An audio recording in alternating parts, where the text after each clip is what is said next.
Okay, city ambassador represents the city with dealing with other regions and cities, reports to the High Scribe, City Council, extensive knowledge of the laws and customs of other cities. That will be class 3. It's on communications. I'm going to talk a little bit. What I'm going to do is take 4 regions, go over a little bit about their customs and things, and actually make I'm putting together files, customs of 3 of the regions, so that if you do trade with those regions, you'll at least understand what the greeting is, how they express friendship, things like that. And I'm putting that together this week. Um, if I move too quick, say something.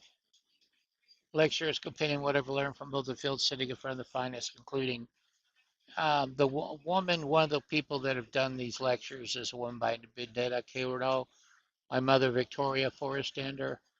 The fact of the matter is, almost all the notes that we used to teach have been compiled over 20 years. I have met no scribe yet, well, one, just one, who has come up with shit that nobody's seen before, and I have his notes. Um, and that had to do with what he did in a real life job, but almost none of them, all of them are dependent on the scribes before them. The research they've done, the experience they have, um,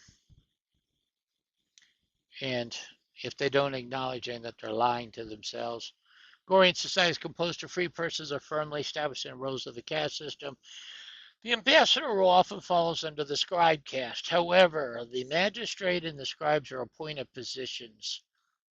Um, they're, they tend to scribe caste as the second high of the caste. There are many subcaste divisions, as we've taught. All right, the warrior may be an ambassador. He would seek out military alliances. Scribes may seek out trade, say passage, negotiation of prisoners, things like that. The laws of the city go no further than this wall. A merchant may be an ambassador in their merchant city, port, or village. Usually the merchants aren't. There are warriors, though, that are sent out as ambassadors. I've seen that more once. Um, again, the problem is training. And I've said this over and over. The warriors are not trained to do it, but they're sent out because they can do the military agreements. Honestly, these agreements are templated agreements. It's not like there's going to be all kinds of extra crap in them, but still they think, oh, they're, the warriors, so we'll have them do the. Doesn't work that way. You may be at times be challenged by those who argue ambassadors are a titled or appointed office. I heard that today about magistrates. Here in Second Life by the book, Gore, the ambassador is accountable to the high scribe or head scribe. Yeah.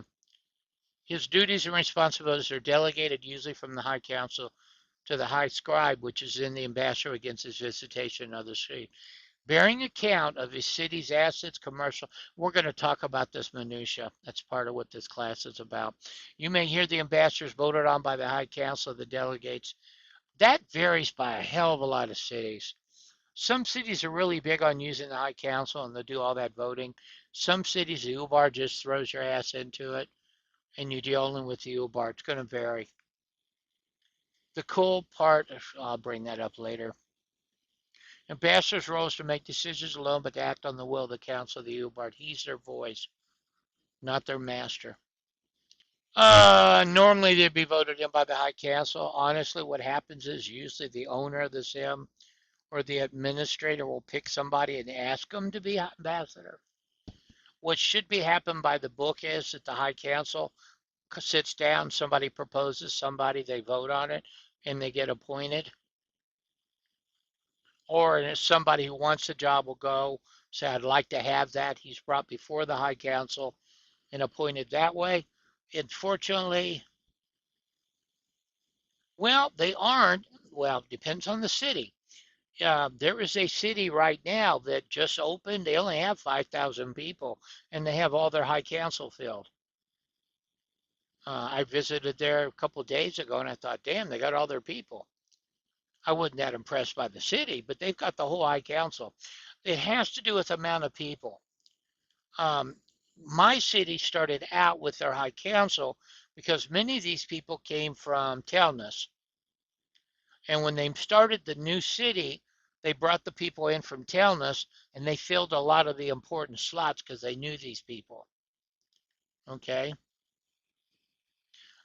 They, if the city is a knockoff from another city, a lot of cases they bring the whole high council. Smaller cities tend not to have them. Initiate's the one that's usually missing, by the way. There's only like 6 initiates in Gore.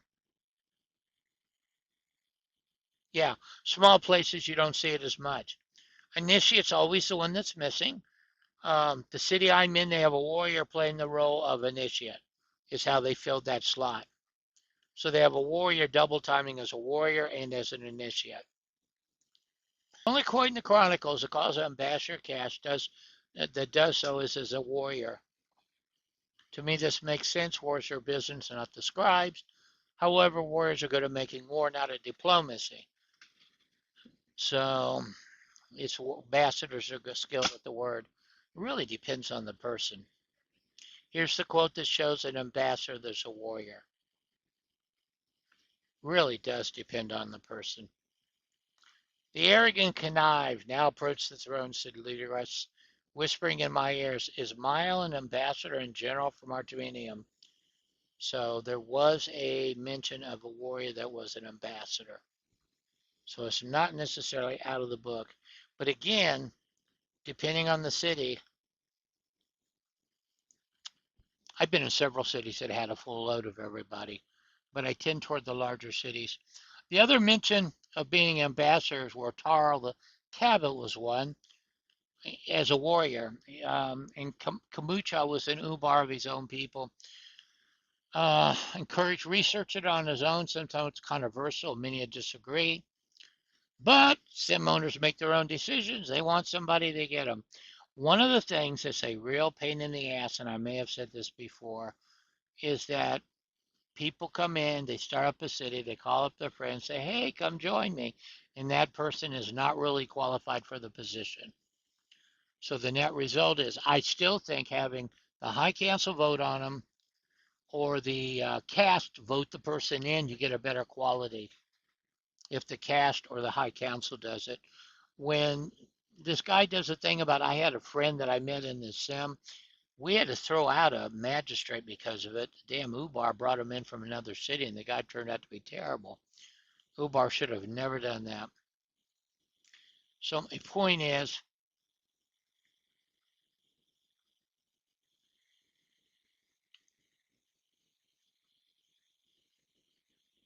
it all depends on what your sim allows, how close to the books to Gore they want to be. I hope true enough Second Light Gore diplomatic documents. The types of documents that we're going to go through, actually you'll get them next week, not this week. Say patches agreements, trade agreements, military and trade declaration of wars. Those last 3 I'm going to erase, and I thought I did. And the reason is they used to do those. I don't think anybody does those anymore. Please know, let's get over this, although they do exist. Please know the safe passage or visitor passes are not by the book. What happens between cities, we'll discuss that next week, is that a city could agree that when one of their people goes to another city that they come in, they're going to be allowed in. They don't have to be citizens or residents, or one of the cities recently had visitor passes. They essentially didn't want the girls to be captured, the slaves, or they didn't want free women to get captured. You know, if you're a free woman in a strange city, you can be made a slave. You don't need a freaking trial. So the point is, they didn't want their free women enslaved, and they didn't want their slaves. Yeah, they didn't want their slaves put in the kennel. So they do these safe passage agreements where their people can come in and out and visit and see the city. But they come up with these damn, I hate visitor passes. And the reason I hate them, it kind of is not, it's so far off the reservation. A safe passage agreement I agree with simply because there's a need to be able to come in and out, visit, get to know a city. Free passes are bullshit. If a slave comes in, what I used to do is I said, I'll give you one time to look at the city. When you're done, if you come back, I'm going to capture your ass, but I'll let you walk around and get a feel for the city. I get that. They could come in as free women, walk around, then come back in their slave avatar. There is a way to get into cities without violating. There's a lot of little, don't ask me how I figure all this crap out, but there's a lot of little tricks. Now, a lot of Go role players sometimes do not wish to surrender a previous homestone. This is an interesting fact, and I'm going to say it anyway. I found at least two places, three places to validate the fact that you can go to another homestone. There's a couple of reasons why it becomes necessary, and that is by the book. I had to debate this recently in a public debate, went in and looked at 150 places, passages, and what I discovered is, yeah, it's okay to quit your homestone and move on. You do swear to it, you owe allegiance to it. I did that whole class on it, but sometimes you do need to surrender. You need to be a citizen in order to have higher roles such as ambassador. They'll only protect the citizens. Merchant law may be able to do something for the visitors and residents in cases.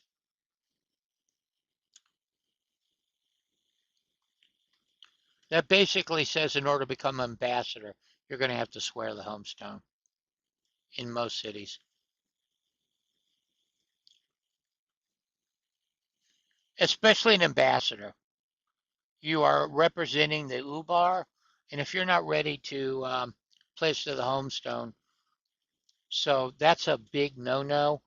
People don't want to disavow their other homestone. Then they want the key job of ambassador, and then they discover they can't get it because of that. But the fact of the matter is, it is by the book to be able to swear to another homestone. When you become intellectual age, more than the coming weeks, Gorians did not go from city to city swearing the homestone. That homestone of all time. Wait a minute. Uh,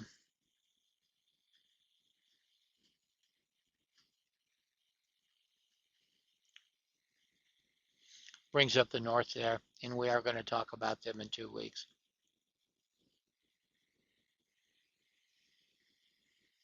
But it does talk about Torvest land and nomads and stuff like that. So that's coming up in 2 weeks. So I'm going to skip that. Thank you. As a member of the scribe caste or the warrior caste or the merchant class, tends to be either usually scribe, you may be appointed to the office of ambassador or voted in. If your city has a high ambassador, now we discussed that. What is a high? What do I mean by high ambassador?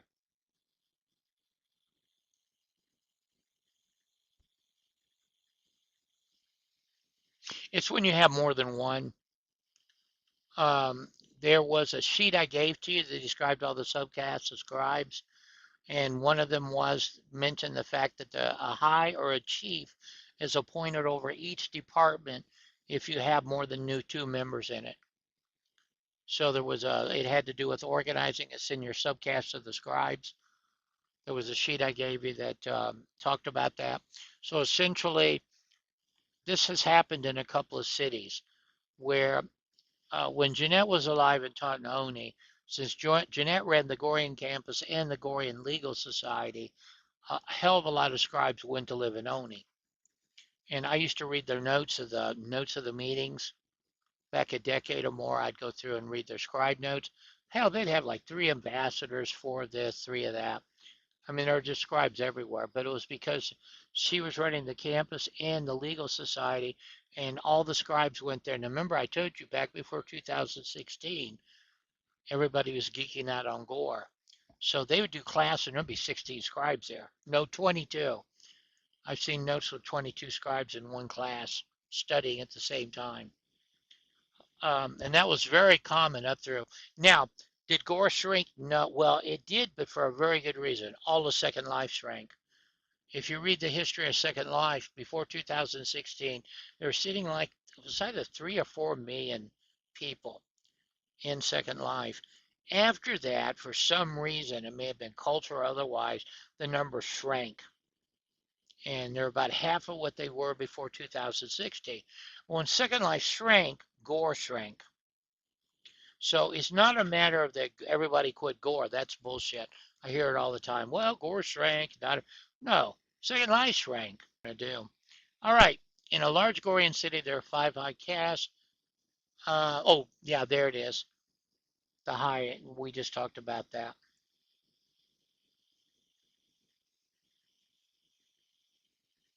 I didn't know that was in here. Just discovered it. I may eliminate it. Well, it depends on whether the person's taken my other classes as to whether this is needed. The region of the U-Bar may have a vote in the absence of the U-Bar. In some cities, the head merchant has a vote. And now, here's by the book or not by the book. Ambassadors have, and the head merchant usually are non-voting members, and that's by the book. They attend meetings, they give input, but they don't get to vote. There are only 5 people, well, actually, by the book, it's a group of people, but there are only 5 groups of people that are attend the high caste meetings and vote. Okay, so in some cities, though, they'll bring in the slaver, they'll bring in the head merchant, and they'll bring in the ambassador. That's not by the book. They listen if they ask an opinion. It's kind of like advisors, is what's going on here. So now what happened to me in Oni, I met once every 2 weeks with the sim owner, the U-Bar. I met one-on-one. My information did not go through the city council. It ran directly to the admin, the U-Bar. And I'd tell them which cities I was working on. I gave them the details of it. I'm going to give you the form I used to give them. And that's how that worked. But in some cities, you'll do the city council. That's not by the book. It's just the way they do it.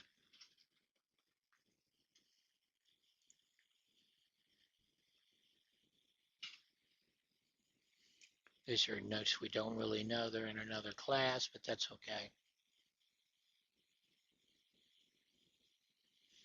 Problem is you've taken them all, but not everybody's going to take ambassador classes that have taken them all. Some prefer to have an administrator that is subject to being elected and voted out by the council if abuses power or commits treason. That is, again, depends on the laws. There are some cities where you can't vote out the damn administrator. I ran into a city, there's a brand new one, where a Tantrix is running. Well, the only place you find a Tantrix, there's only 2 places in the books, period. And I grinned and I knew what was going on. The Tantrix turned out to be the owner. So what she's doing is she's pretending a Tharna system where a woman acts like an U-Bar and I said, okay, you got a Tantrix. How are you doing this one? She says, well, she listens to the High Council. I said, yeah, but who has the final vote? Her? They said, yeah, she'll be the deciding factor. I said, okay, that's all I wanted to know. What was the owner? By making herself a Tantrix, she had final say over everything this High Council does. That is so far away from the book, it's not even a joke. Number one, Tharna is the only city where it had a Tantrix. And number two, because therefore they were able to have a woman ruler.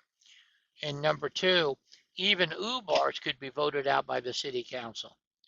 And in fact, over time, usually were overthrown because people don't like dictators. And the books say that plain and simple. She made herself tantric so that she could control the city and essentially not be thrown out. And I knew what was going on. That's why I asked her. I said, okay, what's the story? And that's what she said. She leaves with them. There are 2 ways you could role play this. They could kill them. Now, in my city, the U-Bar, and they actually role played this, the U-Bar overthrew the administrator and cut his head off. So our first city meeting was him standing on a hill holding the head of the former administrator, blood dripping down the whole shebang. He was standing, in fact, I got a picture of it, with him standing or holding the administrator's head, blood dripping down, and saying because he's a corrupt administrator, they had to tear the city down and start over. And we've got a photograph of him with the head. No clue how in the hell they did that. But anyway, that's what. So in this case, the warriors would overthrow the U-Bar, kill him, maybe not kill him, most likely kill him. A diplomat is vital for you to be aware. As a diplomat, it's vital to become aware of the form of government of your city, chain of command, political factions. This sounds stupid, but prominent families actually does apply in powerful people. There are people, we just talked about that, who are friends of the UBAR, are friends of the administrator, who have undue influence. You need to know who they are. That may be somebody he's going to go to ask their opinion on shit. So it's real life in that sense. You need to know the political landscape of the city you're in. Over time, you're going to figure that out. It's like real life. Plus, you can always get spies. Remember, you're in the spy corps. Um, there's nothing preventing you from putting one of your slaves into the warriors cast and having them listen for shit like that. You got to watch that. If it's discovered, you're in shit. We have a guy that was a magistrate who's now nothing but a scribe. He got caught inserting his slave into the warriors cast and was getting information.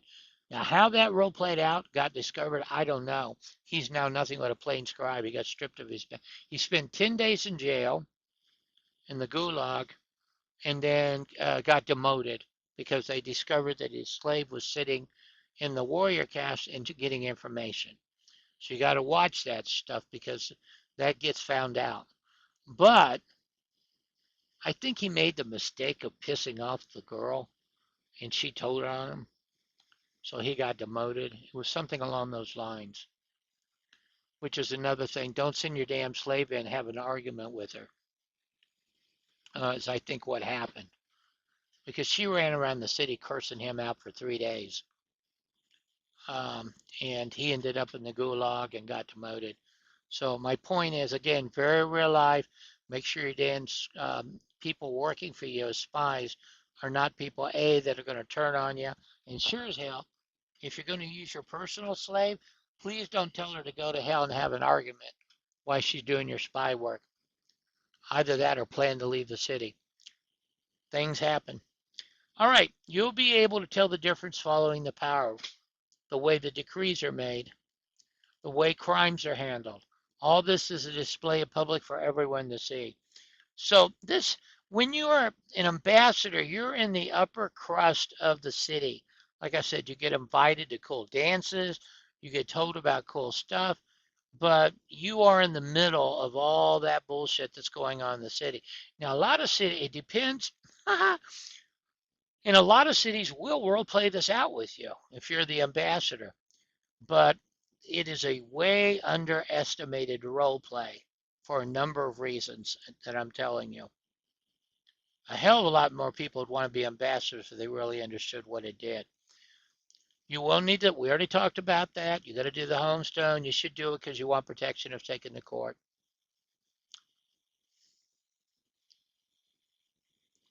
Some cities, we're going to start doing tax collection in my city. Qualities of a successful ambassador.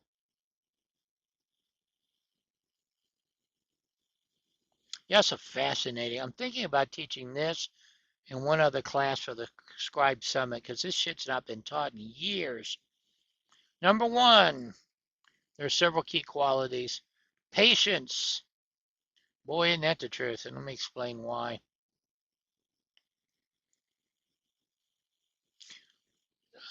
Diplomacy takes time. Here's the deal.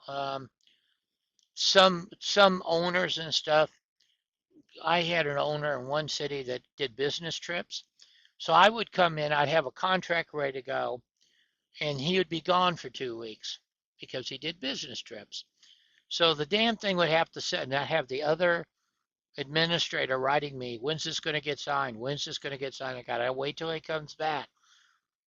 Sometimes they say I was doing a contract every 2 weeks. So is Jordan. And the point is, if you're an active in bat, which it's easy to do, by the way, most cities don't get a contract in a month or two.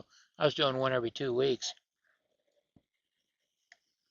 It'd be really frustrating with contracts stacking up. That's not hard to do if you're active. Um, that's why I said most people aren't doing this job. They really aren't. Um,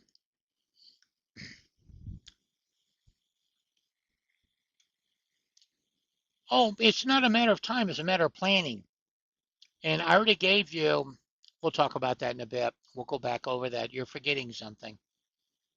Well, no, but there's something you forgot. I gave you a tool that will help you with that. It's not going to be hit and miss. You're going to know when to show up and when to do it. But the point of it is, one of the pains in the ass you're going to have, and I'll bring it up again. I taught you how to do this. You probably just forgot. Um, is the fact that some of these damn contracts may roll on for 3 weeks or a month, depending on A, are the key people available? B, can they get to you? Which means somebody, depending on how long or how you do it, some of the contracts are going to. It took me 3 weeks to negotiate Darna. And the reason is the kind of contract that was needed was tough as hell to get because they're a woman-ruled society and they wanted stuff put in their contract dealing specifically with details about that. So it took, I'd send out a contract, we'd agree with it, she'd go back, talk to the tantrics, no, they want to change this, this, and this, and that took time too. Emotional control, boy, is that the truth. You cannot tell a ruler of a city they're a fuckhead. It just does not work. There is a woman that I'm around right now. I was talking about going to visit. She said, if you go there, I'm not going. I hate the guy. And I'm thinking, the work I do, I can't afford that mentality. I work with 100 and something scribes now in a scribe organization, not counting the fact of other shit. So I can't sit there and go, I hate the guy, he's an asshole. In fact, there's a city I think I'm going to be allowed to go back into where the guy's had me blocked for 2 fucking years. He is an asshole. But the point of it is, I need to deal with him in something in Gore. And my FC was in his city last week trying to negotiate getting me back into the city. But he's had me blocked for a while. In fact, I got thrown out of a meeting because of that. So, yeah, there's the quote for that, chapter 7. Must be calm as emotions are to be felt. Those in the city represents. We're there to preserve peace, not to provoke war. Some of these guys, fucking Ubars and other, they're going to be mean to you. They're going to put you down. They're going to talk to you like they're nothing because they own the city and you don't. Um, Especially if they're warriors. I've heard warriors, well, hell, I had a magistrate call a woman a cunt. So the point of it is, you hear that stuff, you can't afford to go off on the guy, even if you want to. You represent your city, not you. And if the guy calls you a cunt, you're just going to say, well, let's move on. Because you don't want to get your ass in a sling because you told the guy where to put it because he made that comment about you. So that's the first thing. Next, he must be characteristic excellent. You must stand out without outshining your homestone. You must be representative, integral, objective, and dutiful. The honor and steel parts if you're a warrior, okay? Core values must be sought out in any blue caste. You must maintain public integrity. Why? Because you represent the damn city, okay? The point is, integrity is a big deal. Um, Dependable. They need to be able to count on you. You can't be in the middle of a contract and go out of Gore for 4 weeks or 5 weeks. It needs to be somebody, if you're going to take on that job, it's preferably somebody that's around at least somewhat. It's not a job for somebody so part-time. I know one girl that commented actually told me she likes being an ambassador because she can go to other cities and basically make people miserable. She uses it as a free ticket to leave the city and travel. That's not what it's about. That's what I said. Duty ambassador is the city, not the person, not to the individual. He must rise above his emotions, his desire. Like that girl told me, oh hell no, don't. If you're going to that city, you're going alone. She's my FC, she's going to go with me. But the point of it is, she said, I hate that man. Said, yeah, but the business I do, I don't give a shit if you hate him or not. I need to go talk to him.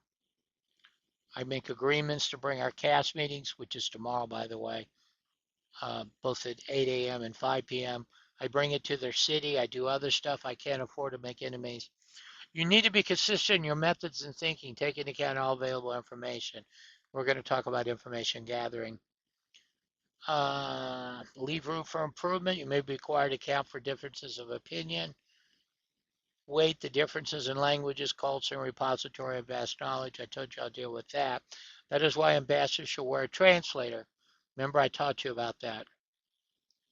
So if you don't have a Google Translator, get it, because if you walk inside the library inside the city, you'll see 5 languages translated: Dutch, Italian, German, French. And the reason is those are the primary countries that do Second Life Gore. But if you travel at all, and if you really want to travel and do contracts, you're going to run into those languages. How as ambassador can you serve? There's actually several ways. I didn't put in here, and I should have. I don't think I did. Let's look through here about the spies, but if I didn't, we'll get to it. Pay attention to detail. Keep stock of the differences. Use information as a weapon of defense. You have to read people, anticipate their actions, determine their. Now, that last line, determine their intention, that becomes really important if you get key questions during a negotiation. Try and figure out what's behind what they're saying. Okay? Because a lot of cases, especially newer cities, if you don't know the person, you may get asked stuff where they're actually not looking for what they're saying they're looking for. So you're really trying to go beneath the surface and say, what's he really asking? You must know the layout of the city like the palm of your hand. Why? Well, I'll bring this up. When a delegation visits your city, many cases, especially if you're a city they've not been to, they'll want a tour. And if you don't know them, my slaves are crap at tours. They get lost all the time. So I had to memorize. I'd walk through my city 3, 4, 5 times to memorize it. So if somebody came, I could give the needed tour. So that becomes important because, again, they used to do that when I was at Clima. They'd come in, sit on these cushions. We do like 8 people in a deal, and then they say, "Can we see the city?" It was a fairly new city, and I'd have to give tours. It's a part of the hospitality. You eat them, feed them, and then give tours. Details are important. You probably heard this quote before about how many deals are on the last part is I must continue, says Shaba. You have the powers of observation, worry of a scribe.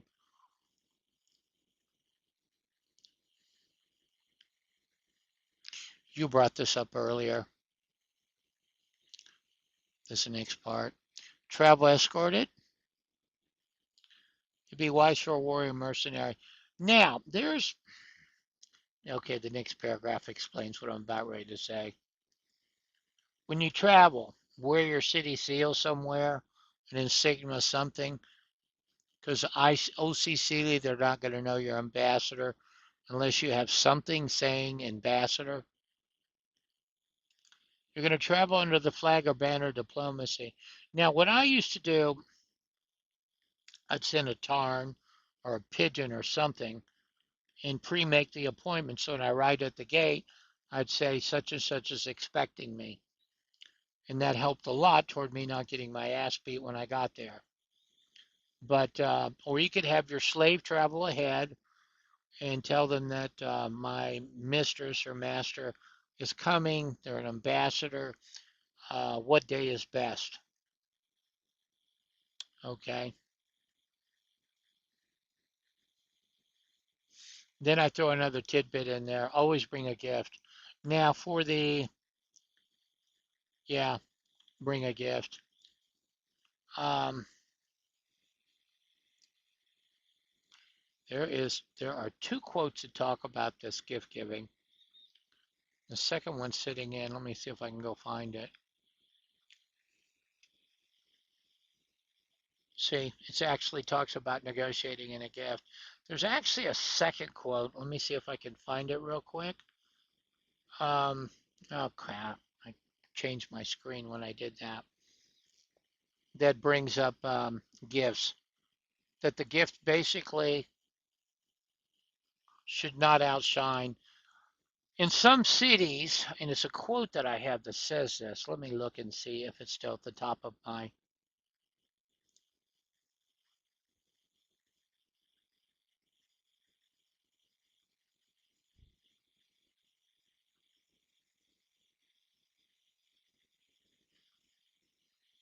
It depends on the culture. I'll explain one of the quotes I have in class three. But basically, in some cultures, you want to let them give their gift first and then not outshine their gift, basically. Don't bring something in there that, but that's kind of hard to do in Second Life anyway. But the point of it is that the one I mentioned to you is one of the best ambassadors, would bring. I personally have, what's the best GNS wine you can have?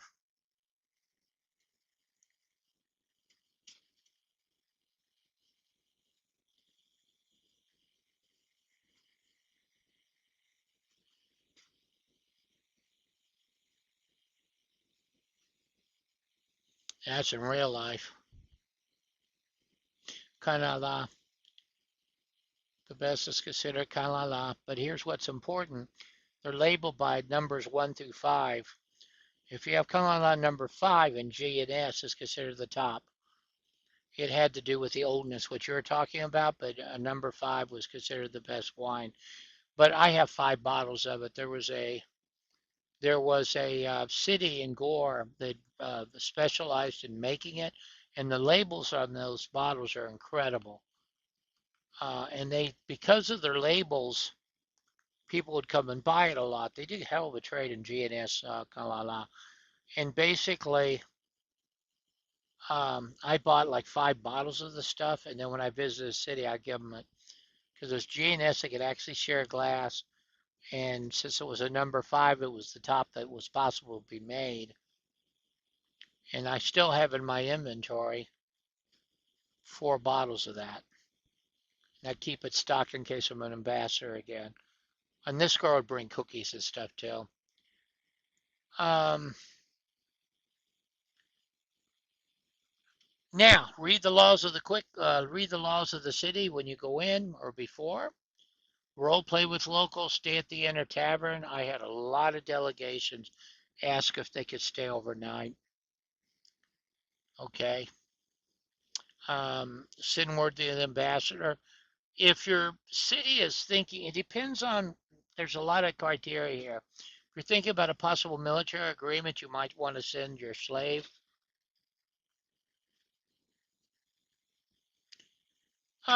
Usually the typical was a day, sometimes 2. The idea was to get to know the city because you're going to set up an agreement with the city.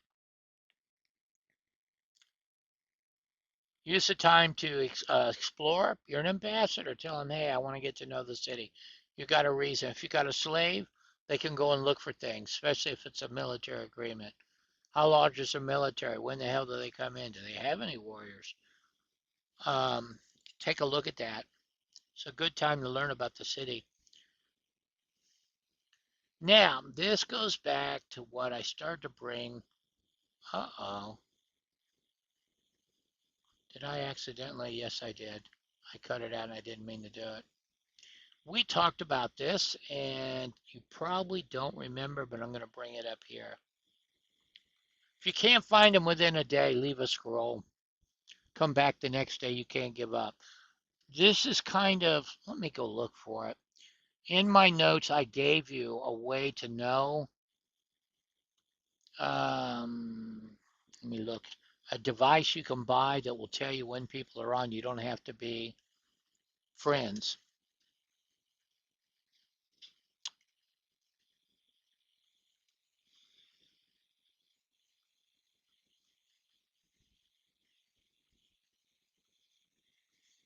And it allows you to know when to come back.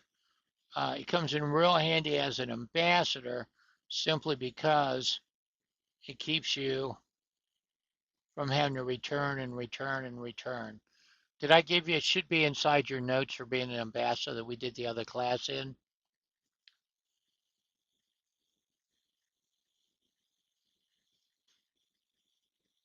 Yeah, you want that. That tool comes in really handy. You don't have to be their friend. It'll tell you what time they show up. It also tells you how many minutes they were in. Like the start and stop times there. So if they're only in for 5 minutes, uh-oh, because you got to have a meeting. But look for a time where they come in for like maybe they're in for an hour on the weekend, but only 20 minutes during the day.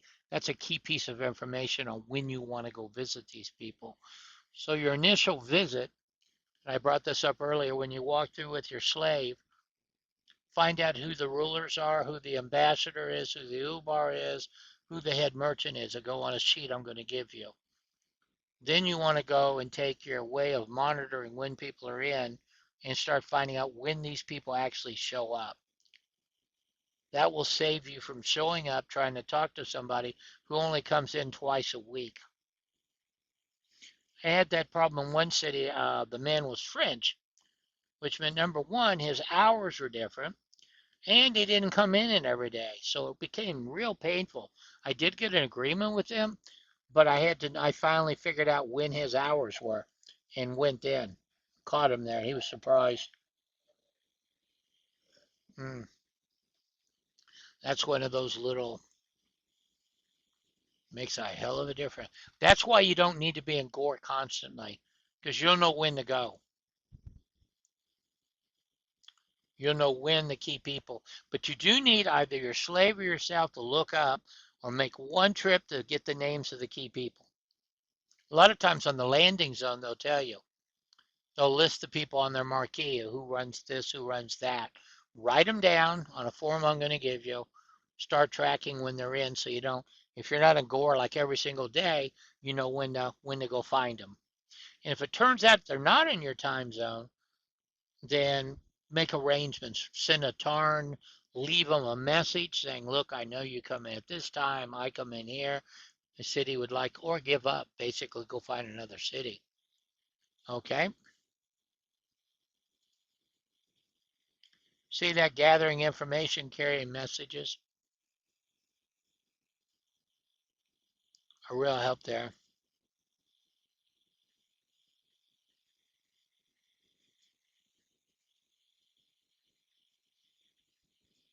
So use those assets to find out. That's how I got all those agreements. So I knew when they were there. I set up arrangements. I sent messages. I knew what time they're going to be on. And there is a setting in preferences where if somebody IMs you, it goes to your email at home. That is, you could see the reply to you inside your regular email. You have to go into preferences to kick that on, but it allows you to track any messages. Like if you don't come in for a couple of days, you're going to know if they replied and when. And that tells you, oh, I might want to go back a little faster. That's a suggestion, but it goes.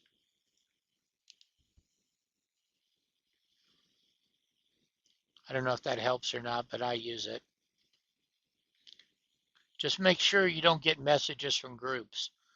Boy, that'll spam the hell out of your messages. But you can get it from individuals instead of groups. Oh, that's why I said just get it from email from individuals, not groups. Only turn it on when you're trying to contact somebody.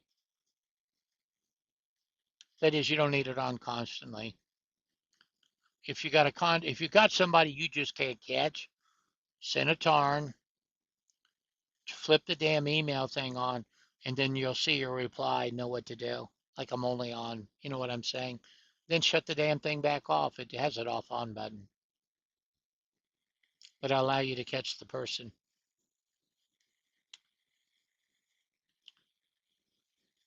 But I've already given you keys to know when he's on if you use that other tool.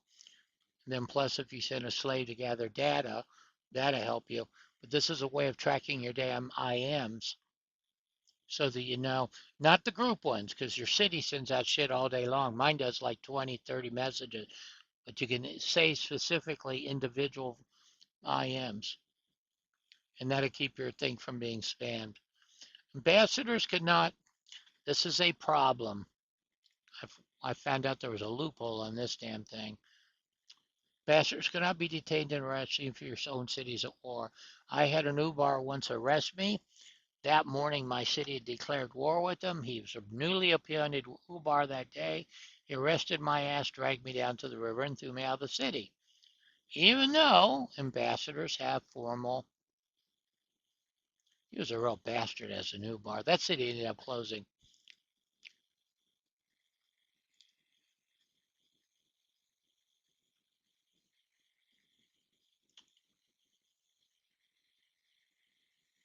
It was. Let me do this now. I should have put this in my notes and I didn't. Nope, I didn't. So let me give that to you now. But it did close. It's a good man that ran it, but he was going into Alzheimer's in real life. So he had to give his position up. He's still in Gore, but he no longer runs the city. He gave up the city and he was giving control to somebody else because his mind was going in real life. I'm going to give this to you now. I should have, like I said, I should have embedded this. There's actually two papers I should give you. I'm going to put there. I'm going to hand this over to you. And by the way, if you do have spies, use that. I need to put that into my deal too.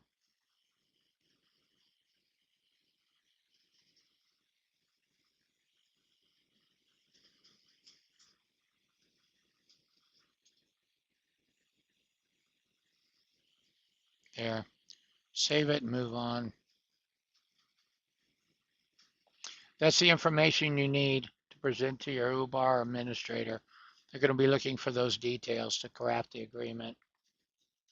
And that's where you can put the names of the people, the key people like the administrator. So if you go to their platform and look at who's in charge, or if you send a slave in to ask questions, that's the information you want to collect because those are the people you need to meet with. Um, we're almost done.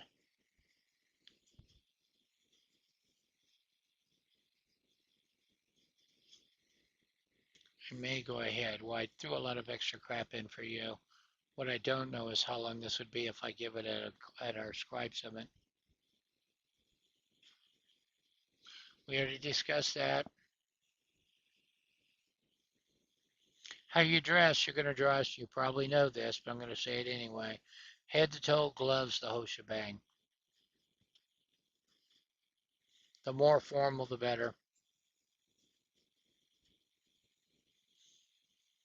You can go anywhere with that dress, though. I mean, it doesn't matter where in the hell you go. They respect if you show up that way. If you do anything less, you're going to have a problem. Men, I've got fucking head. I hate to say this, but even in my city, the head magistrate runs around with bare chest.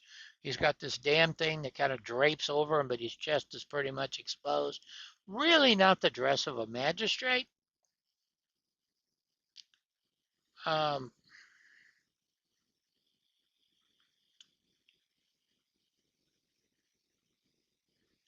I wear stuff like what I'm wearing right now, very formal.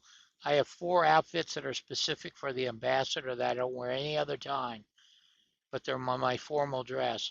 When I go in the Tahari, I even have the headdress, the turban. I dress the part. I come in with a turban. So the point is, I have at least 5 outfits specific to being an ambassador. They're more formal. They're more, you look like you're important when you walk through. Why? You're representing your city.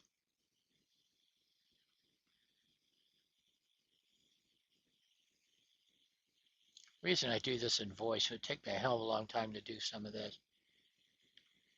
See? Suitable for ambassador.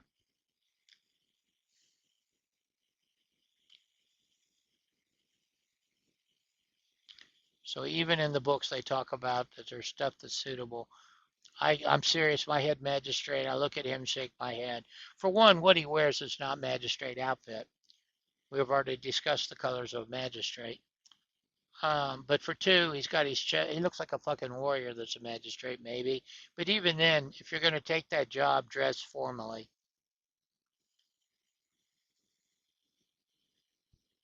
Okay, I brought that up about a ambassador had a slave that was able to help with contracts. Slaves are essential to the ambassador craft. If you don't have one, I'd find a good one. Here's why. When delegations visit, you need slaves to help serve them. I used to have 2. One time I had 5 slaves. 2 of them were on during prime time. I staggered them throughout the day. I had those at the end of my day, those that started my day. When it started my day, I went into cities early in the morning because they tended to be vacant. I could get in and out without being stopped. So that's how I traveled to most cities before anybody got up. Then I had slaves that were with me in the middle of the day. Those slaves, yeah, I could show you my Christmas card with all my girls laid out. I wasn't greedy. Remember, I said they were staggered. And the 2 in the morning, they ran businesses, both owned businesses. So they'd rotate days. I had my Monday, Wednesday, Friday, and I had my Tuesday, Thursday girl. And they'd coordinate with each other as to who's coming in that day. So I didn't have more than one with me in the morning. During the day, I had 2. And the advantage of that was when I had delegations come over of like 5 people, which was common, they would serve them. It still took forever getting through all the damn serves. But the point is, the city doesn't always have the girls to help you with the serving. Some cities only have a handful of slaves, and the slaves may be crap. They don't know the serves. So it came in handy. At the end of the day, I usually had the girls I ended my day with. Those I played. Once score got done, I'd go out and go dancing and other stuff. But yeah, I had 5 slaves and I staggered them throughout the day. But they weren't 5 at one time. By the way, most of them picked me. In most cases, we were talking about that the other day. How many of them submitted?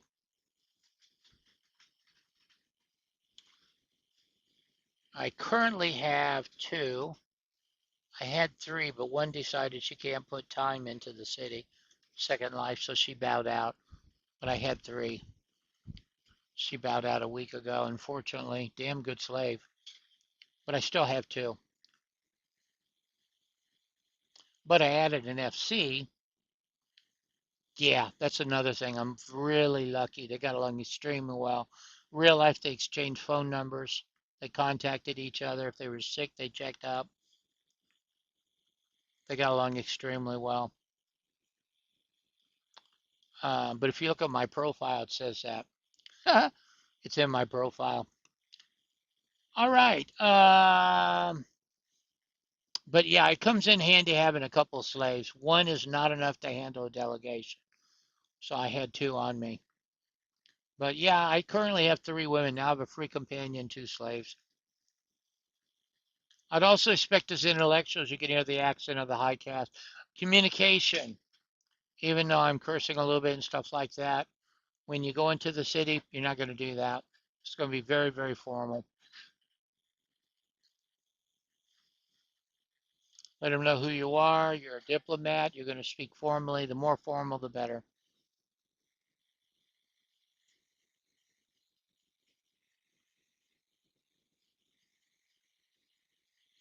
If there's no ambassador in the city you're going to, which is possible, they don't teach this class often enough, then find out who's the next person up the line.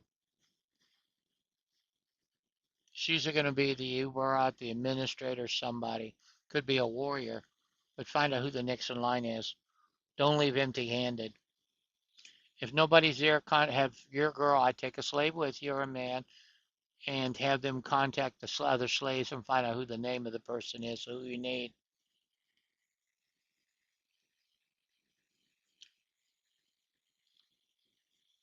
It's the highest level of role play in Gore.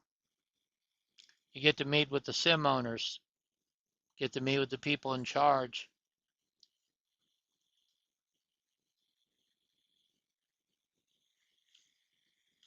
You really need, like I said, craft your words. They may be a fuckhead. Please don't tell them that. Tell them how nice it is for you to be there. You appreciate their time. Um, just basically lather it on because you're representing your city, not you. You may hate that person. It may have been an ex-person that knew you or even had you as a slave or God knows what else. The point of it is you're there, so you've got to basically do all the niceties. Nothing can't be solved without negotiation. So, and unfortunately, in our role of ambassadors, we have to deal with idiots. But we can't act like that. We have to basically ignore the fact they're an idiot.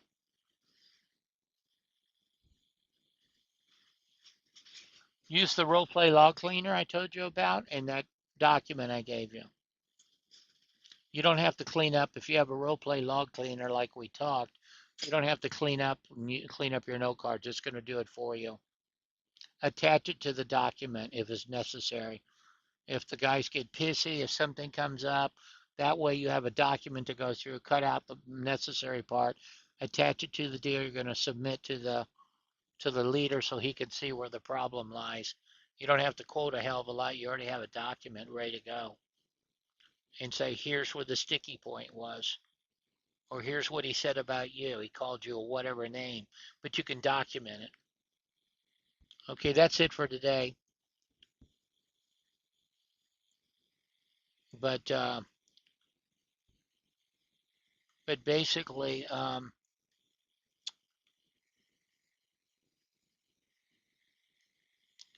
just want to get back. I'd like to be an ambassador again. I keep getting magistrate. Yeah, normally for you, let's see, Kathleen, I had you down for 6 a.m.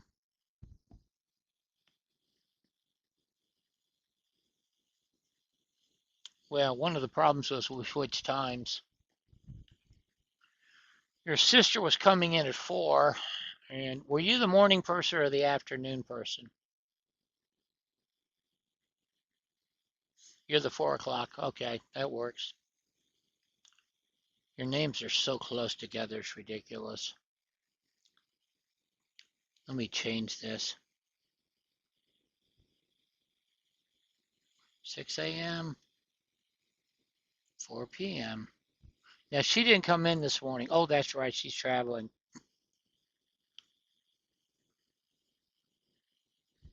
She wrote me and said she was on the road. She'd try and catch me.